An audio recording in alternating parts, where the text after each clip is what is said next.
This is Tony Victor, and I'm doing a reading from G.I. Gurdjieff's In Search of Being. Voluntary suffering.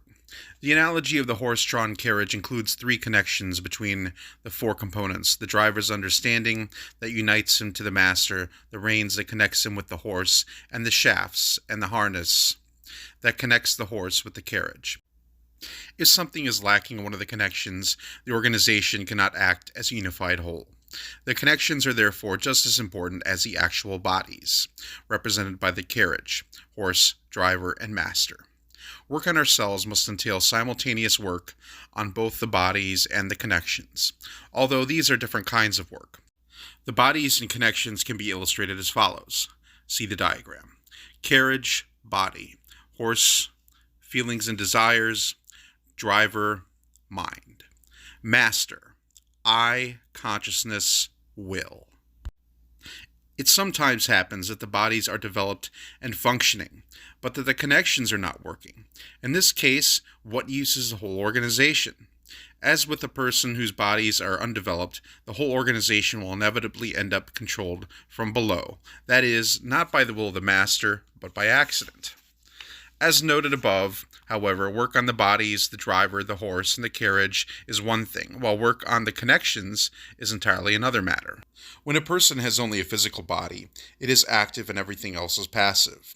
In a person with two bodies, the second body functions actively in relation to the physical body, which allows the consciousness of the astral body to control the physical body. In a person with three bodies, the third or mental body functions actively in relation to the astral body and the physical body, which allows the consciousness of the mental body to control both the astral body and the physical body. In a person with four bodies, the active body is the fourth, which means that the consciousness of the fourth body has complete control over the mental, the astral, and the physical bodies.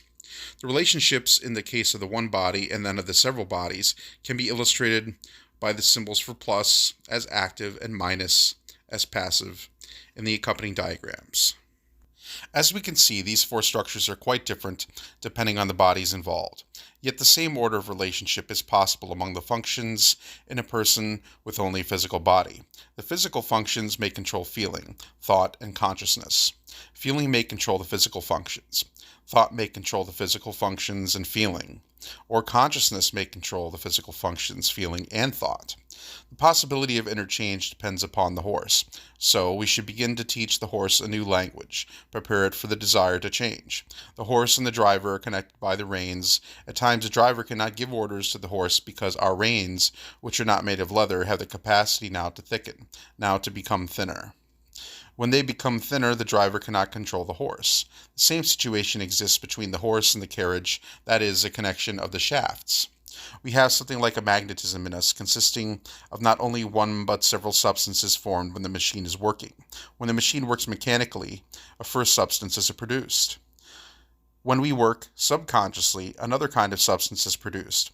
And when we work consciously, a third kind of substance is produced.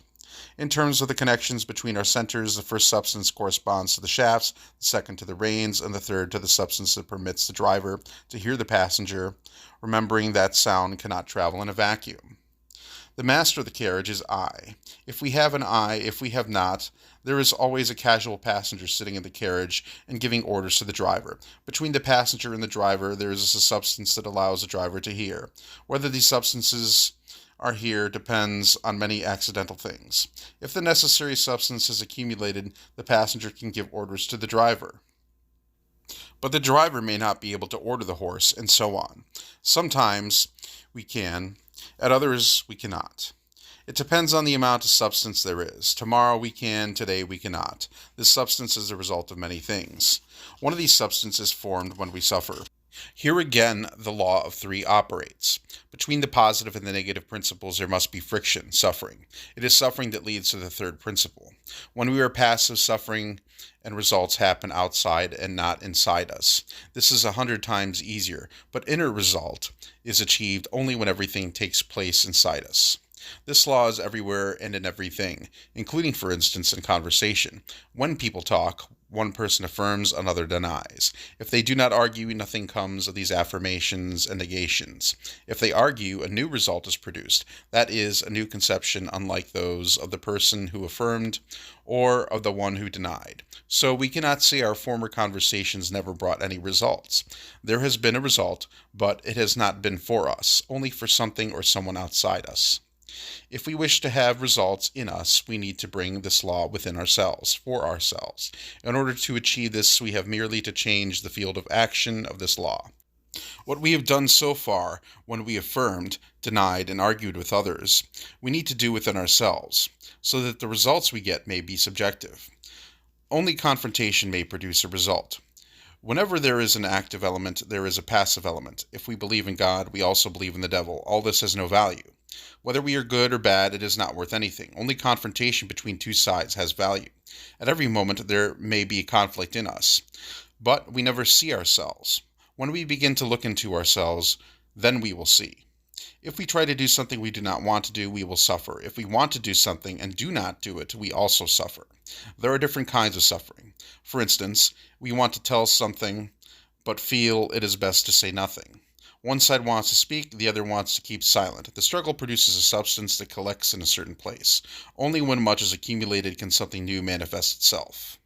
But unconscious suffering brings no results, as, for instance, when we have no money to buy bread and suffer from hunger. If we have some bread and do not eat it, this is better. At the same time, if we suffer with one center, either thinking or feeling we will go crazy to a lunatic asylum. Suffering must be harmonious, with the correspondence between the fine and the coarse. Every person dislikes suffering. Every person wants to be quiet, choosing what is easiest, least disturbing, and trying not to think too much. Sometimes we are active, at other times we are passive. For 1 hour we are active, for another hour passive. When we are active, we are being spent. When we are passive, we rest. But when everything is inside us, we cannot rest. The law acts always. And we suffer whenever we are not mechanically quiet.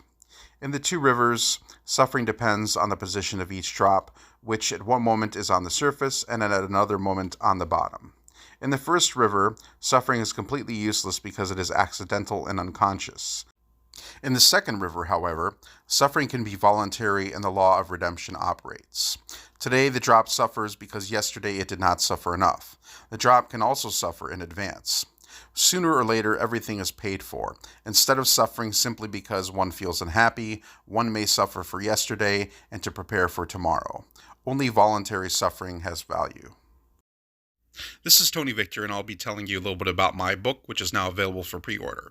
The link is available in the bio and description sections. The book is a scholarly work of flavors of an esoteric reference guide and lexicon. It gives new perspectives on the origins of the Rider-Waite tarot system as it relates to the Greek mystery schools and its mythology. Subjects such as astrology, sacred geometry, Kabbalah, Greek and Hebrew gematria, as well as G.I. Gurdjieff's fourth way, are also described. This is being released in both cloth-bound and a leather-bound book with a case. There will also be a tarot deck as a free gift when you pre-order. The book took nearly a full decade to produce and is more like a piece of art than literature. I have no current plans to release it as a paperback and want only those that appreciate true wisdom to have this book. I hope you too agree that real knowledge should be preserved.